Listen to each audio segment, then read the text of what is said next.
Hello and welcome. In this video, the IPP Demonstration Sites project will highlight the inclusionary practice of environmental arrangements in early learning, featuring a case study from Edwin Pratt Early Learning Center in Shoreline, Washington. Environmental arrangement in early learning refers to the intentional organization and design of not only the physical environment, but the social and temporal spaces where young children engage in educational activities. Components of the physical environment can include the room's layout and chosen materials, with particular attention given to health and safety. While the social environment refers to all those interactions between staff, classmates, and family members and caregivers. Temporal considerations include the routines, such as arrival and departure and hand washing, and activities presented throughout the day. All three aspects have value in early learning because the way an educational setting not only looks but feels can be an important aspect of learning for many young children.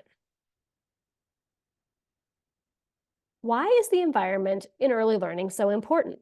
An effective learning environment can impact a child's cognitive, social, emotional, and physical development. For example, a safe learning environment, one that is void of dangerous or broken items, has furniture arranged in a way that limits running, jumping, climbing, and has visual supports that signal boundaries and expectations. Well, all of these things allow children to explore their environment with confidence and enhances independence. The presence of thoughtful materials, those that have a wide range of interest and ability, represent cultural diversity, activate prior knowledge, and make real-world connections, can all help foster curiosity and collaboration and great conversation between staff, students, and family members. How the day is arranged. For example, the routines that are created for various parts of the day, considerations given to the time and intensity of a sequence of activities, and what support is provided during transitions can help establish predictability, promote engagement, and even prevent challenging behavior. Students who are more comfortable in their environment and have more opportunities for exploration and social engagement will in fact engage in higher levels of prosocial behavior. In short, careful examination of and small shifts to the early learning environment are important because they can impact the way a child thinks and acts. In addition to the small shifts can make big differences in engagement and behavior philosophy that was discussed on the previous slide, there are several other important things to remember. The first is that setting up routines and schedules in a classroom is not enough. Students need to be explicitly taught those routines and schedules, and those need to be revisited throughout the year. Assigning specific staff to specific roles and responsibilities throughout the day can really help your classroom run smoothly. For example, positioning someone at the door to help with greetings and arrivals and departures, or positioning someone near the sink as students wash their hands for snack. Rotating materials and themes, at least once a month, can help maintain engagement throughout the year. And finally, creating relationships with families at the very beginning of school can inform classroom practices such as thematic units and books, materials, and activities that are interesting to individual students. So now let's take a look at our case study in the Edwin Pratt Early Learning Center in Shoreline, Washington. This is a fully inclusive early learning center that supports 4 programs: tuition-based preschool, early childhood special education, Head Start, and ECAP.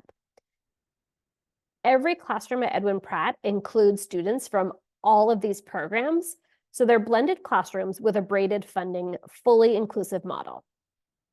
The center opened in 2019 and was intentionally designed by district and community stakeholders to contain child-centered, inclusive, and educationally enriching activities in classrooms.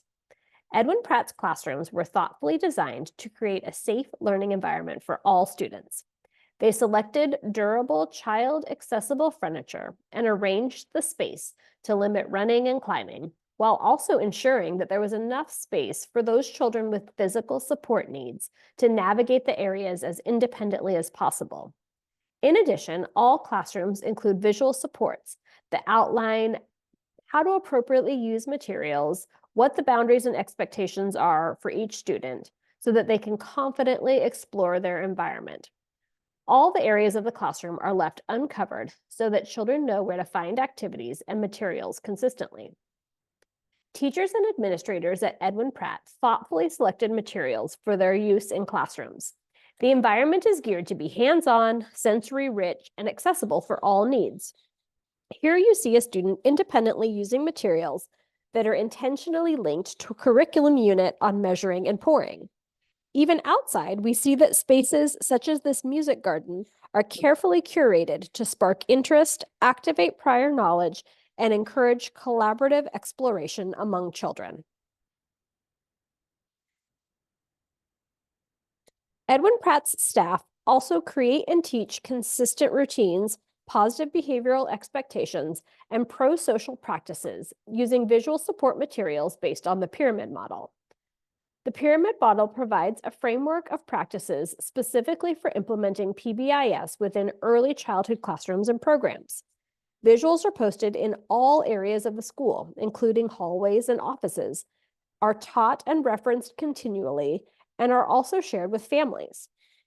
Edwin Pratt's intentional arrangement of their school environment positively impacts the cognitive, social, emotional, and physical development of all children in their inclusive learning community.